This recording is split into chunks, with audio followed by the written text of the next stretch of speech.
ఉభయ కొరియాల మధ్య శాంతియుత వాతావరణం నెలకొనే దిశగా అడుగులు పడుతున్నాయి. దక్షిణ కొరియా నూతన అధ్యక్షుడు లీ జూ మ్యోంగ్ ఈ మేరకు చొరవ చూపుతున్నారు. దీంతో రెండు కొరియాల సరిహద్దుల్లో లౌడ్ స్పీకర్లతో చేపట్టిన వ్యతిరేక ప్రచారాన్ని దక్షిణ కొరియా నిలిపివేసింది.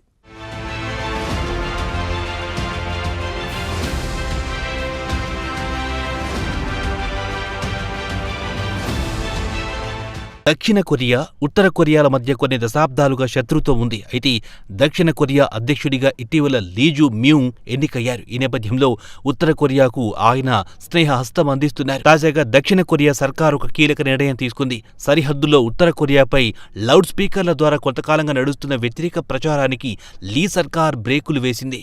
ఉత్తర కొరియాతో నెలకొన్న ఉద్రిక్తతలను చల్లార్చడమే లక్ష్యంగా దక్షిణ కొరియా సర్కార్ ఈ నిర్ణయం తీసుకుంది.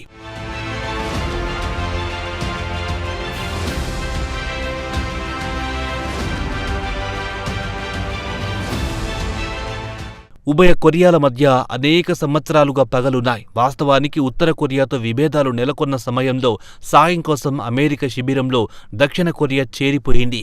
అయితే అమెరికా నేపథ్యంలో దక్షిణ కొరియా దగ్గరవడం ఉత్తర కొరియాకు మింగుడు పడలేదు. దీంతో దక్షిణ కొరియాపై ఉత్తర కొరియా పగపట్టిందనే చెప్పాలి. దక్షిణ కొరియాను లక్ష్యంగా చేసుకుని ఎడాపెడా క్షిపణులు ప్రయోగించడం మొదలయ్యింది. అంతేకాదు దక్షిణ కొరియాతో పాటు ఆ దేశానికి మద్దతు ఇస్తున్న అమెరికాకు కూడా హెచ్చరికలు జారీ చేస్తోంది. అమెరికాలో వైరం నేపథ్యంలో రష్యాకు ఉత్తర కొరియా దగ్గరయ్యింది.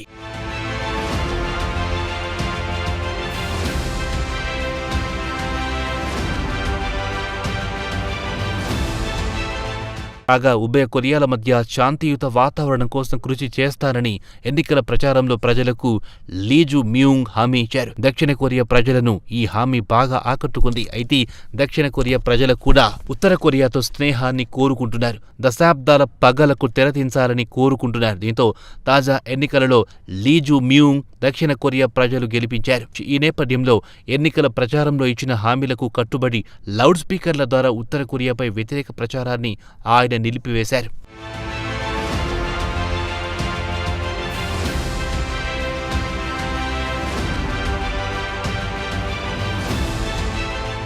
ఇదిలా ఉంటే లీది అపజయాల నుంచి వచ్చిన జీవితం. లీ 1963లో ఓ పేద కుటుంబంలో జన్మించారు.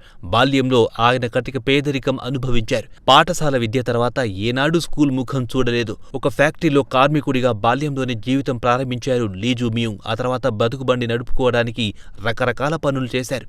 పగలు ఫ్యాక్టరీలో వర్కర్గా పనిచేస్తూనే నైట్ కాలేజీలో న్యాయ విద్య చదివారు. మానవ హక్కుల న్యాయవాదిగా లీ జూ మ్యోంగ్ మంచి పేరు తెచ్చుకున్నారు.